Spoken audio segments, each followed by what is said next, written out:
Pakshi Hardinge bridge বাংলাদেশের একটি বিখ্যাত রেলওয়ে সেতু, যা পদ্মা নদীর উপর অবস্থিত। এই সেতুর নির্মাণ কাজ শুরু হয় 1910 সালে এবং শেষ হয় 1912 সালে।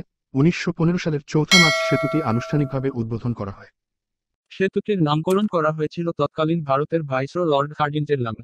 সেতুটি ব্রিটিশ ইঞ্জিনিয়ারদের দ্বারা ডিজাইন করা হয়েছিল এবং এটি তখনকার সময়ে প্রযুক্তিগতভাবে অত্যন্ত উন্নত একটি সেতু ছিল। এটি 18টি স্প্যান নিয়ে গঠিত, যার মধ্যে প্রতিটি স্প্যানের দৈর্ঘ্য 150 মিটার।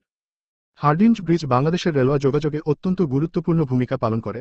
এটি উত্তরবঙ্গ এবং দক্ষিণবঙ্গের মধ্যে সংযোগ স্থাপন করে, যা বাণিজ্য ও অর্থনীতিতে উল্লেখযোগ্য প্রভাব ফেলে। সেতুটি নির্মাণের সময় অনেক প্রতিকূলতার মুখোমুখি হতে হয়েছিল, যেমন প্রাকৃতিক দুর্যোগ, বিশেষ করে বন্যা, কিন্তু এসব চ্যালেঞ্জ সত্ত্বেও সেতুটি সফলভাবে নির্মাণ করা হয়েছিল।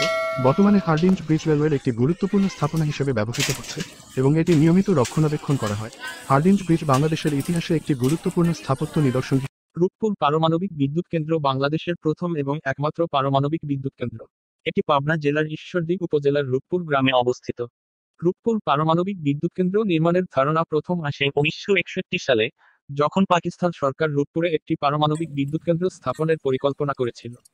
তবে প্রকল্পটি বাস্তবায়ন হতে বেশ কয়েক দশক লেগে যায়।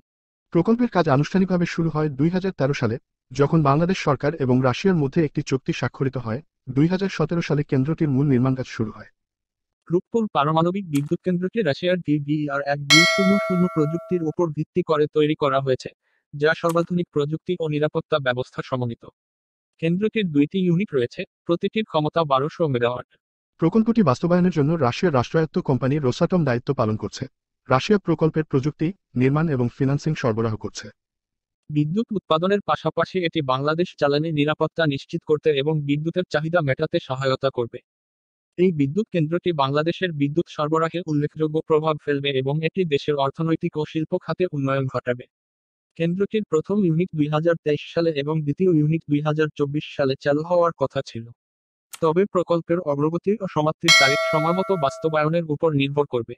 রূপপুর পারমাণবিক বিদ্যুৎ কেন্দ্র বাংলাদেশের জ্বালানি ক্ষেত্রে একটি নতুন যুগের সূচনা করেছে এবং এটি দেশের বিদ্যুৎ চাহিদা মেটাতে বড় ভূমিকা রাখবে।